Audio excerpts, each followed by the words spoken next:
Assalamualaikum warahmatullahi wabarakatuh. Jumpa lagi dengan Bang Cepot ya. Di video kali ini Bang Cepot akan menjelaskan bagaimana keadaan manusia setelah nanti hari kiamat di padang mahsyar. Keadaan manusia di padang mahsyar menurut Bang Cepot.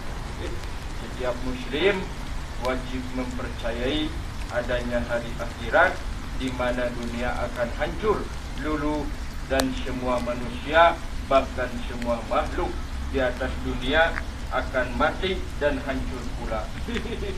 Kemudian pada suatu waktu pula akan dibunyikan terompet sehingga seluruh makhluk yang mati akan dibangkitkan kembali berkumpul di padang mahsyar. Di tempat itu akan diadakan hisab, yaitu perhitungan dosa dan pahala. Di padang mahsyar juga akan ada syafaat pertolongan dari Nabi besar Muhammad sallallahu alaihi wasallam dengan seizin Allah Subhanahu wa taala. Dalam Al-Quran disebutkan keadaan manusia saat dibangkitkan dan dikumpulkan di padang mahsyar. Allah Subhanahu wa taala berfirman, "Yaumaidi yasdurun nasu astata liyura a'malahum."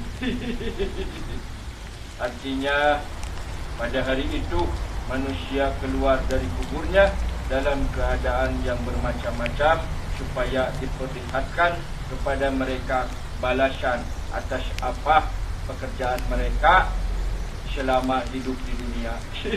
Surat Al-Jaljalah ayat 6. Saya mencatat belelowainya. Dalam tafsir Ibnu Katsir disebutkan mereka kembali dari mauqif hisab, tempat penghisaban, dalam keadaan bercerai-berai dan bermacam-macam. Ada yang celaka dan ada juga yang berbahagia. Para malaikat diperintahkan oleh Allah Subhanahu wa taala untuk membawa mereka yang berbahagia ke dalam surga dan membawa mereka yang celaka ke dalam neraka. Menurut Ibnu Jurayj, mereka bercerai-berai dan pisah-pisah dan tidak dapat berkumpul sama sekali. Wa may ya'mal mithqala dzarratin khairan yarah wa may ya'mal mithqala dzarratin syarran yarah. Artinya barang siapa yang mengerjakan kebaikan seberat zarah, niscaya dia akan melihat balasannya, dan barang siapa yang mengerjakan kejahatan seberat zarah pun niscaya dia akan melihat balasannya pula. Surat Al-Jaljalah ayat 7 sampai 8. Dalam surat lain digambarkan hati manusia saat dikumpulkan di alam mahsyar. Qulubul yaumaidi wajifah. Hati manusia pada waktu itu sangatlah takut. Surat An-Naziat ayat 8. Absaruha khasyi'ah, pandangannya tunduk. Surat An-Naziat ayat 8. Makna yang dimaksud ialah mereka tampak hina dan rendah karena menyaksikan huru hara yang mengerikan lagi sangat menakutkan di hari kiamat itu. Orang-orang yang kafir berkata, apakah sesungguhnya kami benar-benar dikembalikan kepada kehidupan yang semula? An-Naziat ayat 10. Yaitu orang-orang musyrik Quraisy dan orang-orang yang sependapat dengan mereka yang mengingkari adanya hari pembangkitan dan tidak percaya bahwa mereka akan dihidupkan kembali sesudah mereka dimasukkan ke dalam liang kuburnya. Mereka tidak percaya bahwa mereka akan dihidupkan kembali, padahal tubuh mereka telah hancur dan tulang belulang mereka sudah berantakan. Adapun gambaran manusia di alam mahsyar sesuai hadis Rasulullah sebagai berikut. 1. Hamparan tanah. Alam mahsyar atau padang mahsyar adalah tempat berkumpulnya manusia setelah hari kiamat. Tempat itu digambarkan sebagai tanah rata yang berwarna putih, artinya belum pernah ditempati seseorang. Rasulullah Shallallahu Alaihi Wasallam bersabda, qala Rasulullah Shallallahu Alaihi Wasallam, yuhsyarun nasu yaumal qiyamati ala ardi baydoa afro'a kafur shotin nafiyi laisha biha alamu li ahad. Artinya dari Syal bin Sad, dia berkata, Rasulullah Shallallahu Alaihi Wasallam bersabda, pada hari kiamat kelak manusia akan dikumpulkan di bumi yang sangat putih berbentuk bulat pipi dan datar tanpa ada tanda bagi siapapun di atasnya. Ayat Muslim nomor 2780, Syarh Sahih Muslim. Sahih hadis Nabi Sahih. Berkedua, manusia tenggelam di lautan keringat.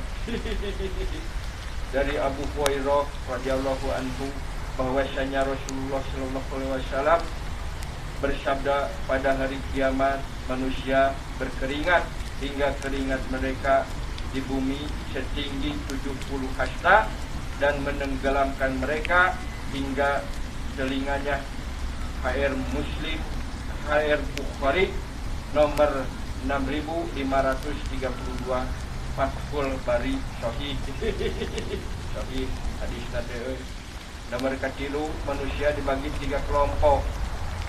Dari Abu Hurairah dari Nabi Sallallahu Alaihi Wasallam bersabda, manusia dibangkitkan atas 3 kelompok. Ada yang dalam keadaan senang, ada pula yang merasa ketakutan, ada dua orang yang menunggangi 1 onta, ada 3 orang yang menunggangi 1 onta, dan 4 orang yang menunggangi 1 onta. Bahkan ada 10 orang yang menunggangi 1 onta. Lalu sisanya dikumpulkan oleh api yang selalu menyertai mereka pada malam dan siang. Mereka berkata pada pagi dan sore hari. HR Muslim nomor 2861, Syarh Sahih Muslim. Sahih hadisnya. Nomor 4 yaitu telanjang. Dari Aisyah berkata, aku mendengar Rasulullah Shallallahu Alaihi Wasallam bersabda, manusia dikumpulkan pada hari kiamat dalam keadaan tidak beralas kaki alias telanjang dan kulu. Aku bertanya, wahai Rasulullah, wanita-wanita dan laki-laki semua saling melihat satu sama lain. Beliau menjawab, wahai Aisyah, permasalahannya lebih sulit dari saling melihat satu sama lain. Ayat Muslim nomor 2858, Syarh Sahih Muslim. Sahih. Nomor kelima, Rasulullah dari Anas radhiyallahu anhu mengatakan, Rasulullah sallallahu alaihi wasallam bersabda, pada hari kiamat Allah mengumpulkan seluruh manusia. Mereka berujar, duhai sekiranya kita meminta syafaat kepada Tuhan kita sehingga Dia bisa meringankan penderitaan kita di tempat kita ini. Maka mereka menemui Adam dan mengutarakan hajat mereka.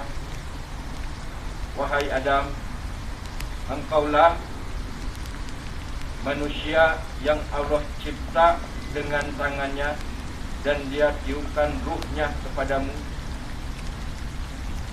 dan Dia perintahkan para malaikat untuk sujud kepadamu. Maka sekarang tolonglah engkau meminta syafaat kepada Tuhan kami. Namun Adam menjawab, di sini bukan tempatku untuk meringankan kalian. Adam lalu menyebut-nyebut kesalahannya dan berujar, datangilah Nuh Rasul pertama-tama yang Allah utus, maka mereka mendatangi Nuh. Namun ternyata Nuh juga menjawab, di sini bukan tempatku untuk memberi pertolongan. Lantas Nuh menyebut kesalahannya dan berujar, datanglah kalian kepada Ibrahim yang telah Allah jadikan sebagai kekasihnya. Mereka pun mendatanginya, tetapi ia juga berujar, di sini bukan tempatku untuk meringankan kalian. Dan ia sebut-sebut kesalahannya seraya berujar, datanglah kalian kepada Musa yang Allah telah mengajaknya bicara. Mereka pun datang kepada Musa, namun Musa juga mengatakan, saya tak berhak meringankan kalian. Dan Musa menyebut-nyebut kesalahannya pula, kesalahan pribadinya, seraya berujar, datanglah kalian kepada Isa. Dan lalu mereka pun mendatangi Nabi Isa alaihissalam, dan Nabi Isa alaihissalam juga mengatakan, saya tak berhak meringankan kalian, sambil berujar, datanglah kepada Nabi Muhammad sallallahu alaihi wasallam. Sebab dosanya yang dahulu dan yang akan datang telah mendapat ampunan. Mereka pun lalu mendatangiku, dan aku meminta izin kepada Rabbku. Ketika aku melihatnya, aku langsung tersungkur sujud, dan ia meninggalkanku sekehendak Allah Subhanahu wa ta'ala. Lantas ada suara memanggil-manggil, angkat kepalamu. Mintalah, kamu akan diberi. Utarakan unek-unekmu, kamu akan didengar. Mintalah syafaat, kamu akan diberi. Langsung aku angkat kepalaku, dan aku memuji Rabbku dengan pujian yang dia ajarkan kepadaku. Lantas aku memberi syafaat, dan dia memberiku batasan. Kemudian aku keluarkan mereka dari neraka, dan kumasukkan ke surga. Kemudian aku kembali dan tersungkur sujud, semisalnya ada kali ketiga, keempat, hingga tak tersisa di neraka selain ditahan oleh Al-Quran. Sedang Qatadah berkata dalam hal ini dengan redaksi sehingga keabadian wajib baginya. HR Bukhari nomor 6565, Fathul Bari Sahih. Nah, begitu sahabat, keadaan manusia di padang mahsyar nanti akan berkumpul satu sama lain, tapi berkumpul dalam artian tidak menjadi satu, semacam begini. Seandainya nanti di padang mahsyar ada orang yang tenggelam oleh keringatnya sendiri, nah si keringatnya itu walaupun orang-orang berkumpul di padang mahsyar itu, ya orang-orang itu berkumpul, itu si keringat yang menenggelamkan orang tersebut tidak akan berdampak kepada orang lain. Ya begitu sahabat, ya contohnya. Walaupun sampai menenggelamkan orang tersebut itu, tapi kepada orang lain yang di sekitarnya, yang berada di sekitarnya itu tidak akan berdampak sama sekali.